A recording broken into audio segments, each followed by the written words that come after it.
Les marchés avec CMC Markets, trading de CFD sur actions, Forex et indices.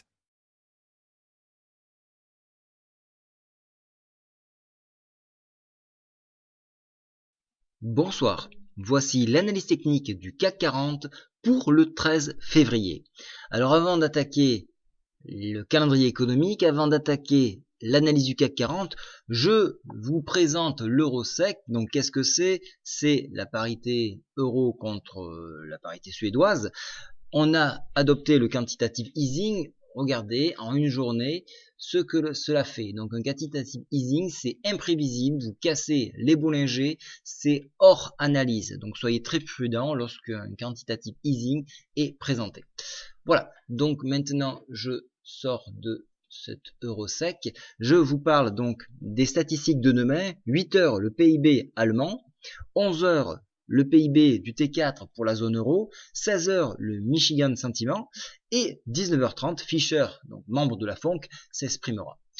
Maintenant, il y a une note importante à relever, c'est qu'on est en train de se tourner vers un compromis pour la Grèce. Voilà, donc rien n'est officiel, bien évidemment, mais on s'en tourne de plus en plus vers une solution. Alors il y a ceci, il y a également des pourparlers pour cesser le feu en Grèce, pardon, on n'y est pas encore, en Ukraine, donc ça aussi, ça joue sur le plan économique. Ici, je vous reparle maintenant du CAC 40.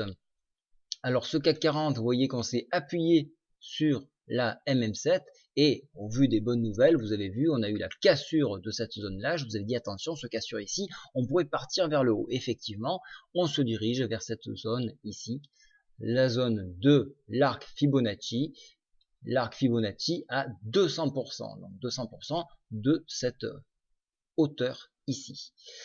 On a toujours ces supports-là, donc on va vers l'inconnu puisque depuis très longtemps, nous n'avons plus connu de support-là.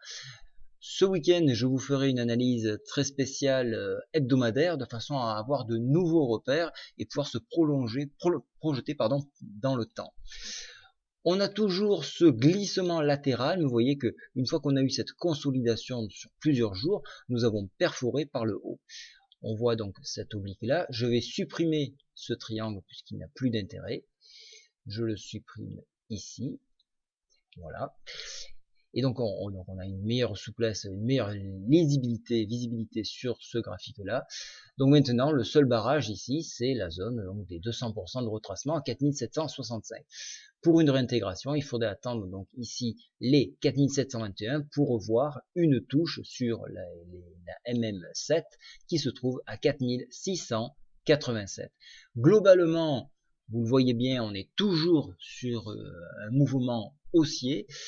La zone de consolidation que nous avons eue est en train de repartir vers le haut. Alors c'est très faible ici, mais le signal est repassé neutre sur la MACD, donc on est en train de tricoter. Et le stochastique, lui, est reparti à la hausse. Alors les effets du quantitative easing sur la Suède ont bien évidemment joué, et bien évidemment les éléments que je vous ai donné en début de vidéo. Donc actuellement, nous avons poussé l'indice en raison plutôt des événements économiques qu'une configuration technique. Donc là, c'est très difficile. Donc surveillez cette zone-là, un débordement nous entraînerait vers un contact voilà, bien plus loin, sur le haut de la Bollinger à 4850 points. Donc soyez absolument vigilants. C'est pas qu'on se trouve sur des sommets que automatiquement on va redescendre. Voilà, donc c'est plus des prises de bénéfices pour revoir des mouvements haussiers. On est dans cette configuration là actuellement. Attention cependant, nous arrivons donc sur vendredi fin de semaine.